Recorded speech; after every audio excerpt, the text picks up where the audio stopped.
오늘은 부마 민주항쟁이 일어난 지 45주년이 되는 날입니다. 부마 민주항쟁의 역사적 의미와 앞으로의 과제, K민주주의연구소 정성기 소장 모시고 짚어보겠습니다. 소장님 어서 오십시오. 네, 반갑습니다. 소장님도 45년 전 부마 민주항쟁에 참여하셨다고 들었습니다. 네. 당시 어떤 계기로 참여하게 되셨습니까? 예, 그 당시에 박정희 유신 체제에 대해서 뭐 이런저런 이제 평가가 많습니다만은 한편으로 국가 안보라든지 경제 성장에 크게 기여를 했다. 그런 면도 인정이 되는데 다른 한편으로는 그 당시에 오일 쇼크로 인한 경제적인 어려움, 또 YH 사태, 노동자 탄압, 김영삼 총재 제명 이런 걸 해가지고 젊은 사람들이 특히 우리 지역의 부산 마산 학생들이 이건 해도 너무한다. 좀 이런 감정이 막 쌓여 있었죠. 그러면서 저도 같이 좀 참여를 해드렸습니다. 오늘 45주년 기념식이 부산에서 열렸습니다. 네. 참여를 하셨다고 들었는데 예. 현장의 분위기는 어땠습니까?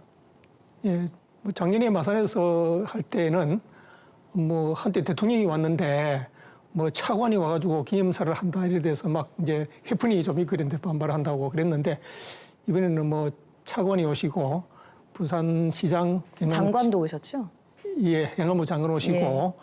부산시장 경남지사 두 분 다 오시고 비교적 원만하게 진행이 되었습니다. 그런데 처음에 시작할 때 의뢰를 할 때 애국가를 사절이나 불러서 그것도 이제 부마항쟁 관련된 사진을 배경으로 넣고 하면서 이례적으로 애국가를 사절까지는 했는데 좀 울컥했습니다. 아, 뭉클하셨어요. 네. 아무래도 그랬겠지요. 지금 부마 민주항쟁 진상조사와 관련자 명예회복 작업은 차질 없이 진행되고 있습니까? 예, 상당히 잘 원만하게 또 진행돼 왔는데요.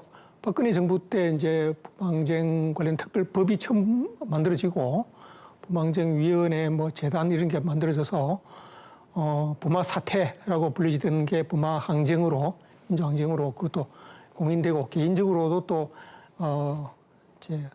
불순 폭도 난동자로 지켰던 사람들이 민주화 유공자로 인정이 되고 또 보상도 들어받고 특별한 문제 없이 잘 진행되어 왔습니다. 한 가지 안타깝다면은 그 당시에 이제 관련자 고생했던 사람 중에서 아직도 내가 관련자다 이렇게 선뜻 나서지 않는 그런 사람들이 여전히 꽤 있습니다. 여전히 사회적 인식이나 낙인들이 있다고 보시는 거군요. 예.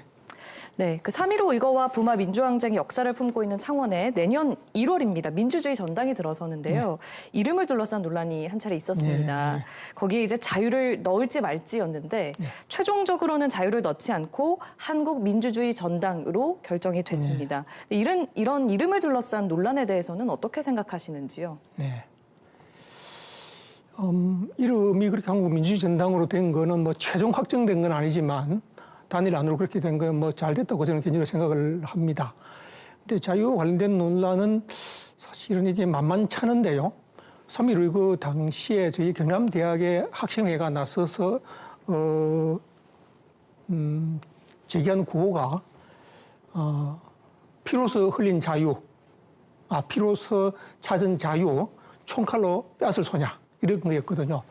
자유를 전면으로 내세웠는데 이후에 이제 70년대, 80년대 운동 거치면서 자유를 좀 소홀히 하는 그런 민주화 운동 내부의 경향이 좀 있죠. 그런데 좀 진보, 좌파 이런 쪽에서 민주주의도 민주주의 한 형태가 아니냐 이런 경향도 없지 않고 그에 대한 반발 이런 것들이 좀 혼재돼 있어서 그거는 좀 학문적으로나 또 사회 정치적으로나 좀 정리해야 될 중요한 과제라고 생각합니다. 네. 그리고 또 최근 중고등학교 한국사 교과서에 3.15 의거라는 표현이 빠져서 또 부정선거 날짜만 기록돼서 논란이 있었습니다. 이 논란에 대해서는 어떻게 생각하세요? 예, 상당히 좀 유감스럽고 좀 안타까운데요. 한때 그 교과서에 4.19 의거가 들어가고 3.15는 그냥 부정선거 이렇게만 묘사된 적이 있었거든요. 그 이후에 민주화되고 난 뒤에는 4.19의 혁명, 그 다음에 3.15 부정선거에 대응한 3.15 의거, 이게 들어가 있었거든요. 근데 그게 조금 더 풍부하게 조금 더 발전적으로 기술돼야 되는데, 최근에 오히려 3.15 부정선거, 그 다음에 3.15 의거는 아예 빠졌다 이러니까 굉장히 좀 퇴행적으로 보이고 좀 잘못된 걸로 좀 유감스럽게 생각하는데 그것도 앞에서 좀 말씀 잠깐 드린 그 자유민주주의와 관련된 논란 이런 거하고 또 연관되어 있는 그런 것 같습니다. 이러나 저러나 같이 좀 노력을 해서 좀 바로잡아야 될 그런 대목입니다. 네, 분명히 잘못됐다고 예, 따끔히 예. 짚어주셨습니다. 이런 여러 가지 측면에서 지난해 설립하신 K민주주의 연구소 앞으로 역할이 더 클 것 같은데요. 예. 저희 연구소는 최근에 이제 민주주의 위기 얘기를 많이 하지 않습니까?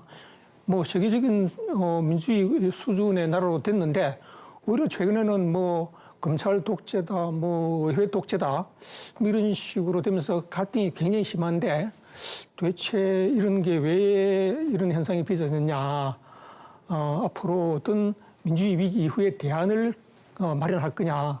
그런까지 고민하면서 만들어진 전국에서 좀 유례가 드문 그런 취지를 가진 연구소를 할 수 있겠습니다. 열심히 하겠습니다. 네, 부마 민주항쟁 45주년을 맞아서 민주주의 현 주소까지 짚어봤습니다. 말씀 잘 들었습니다. 네, 감사합니다.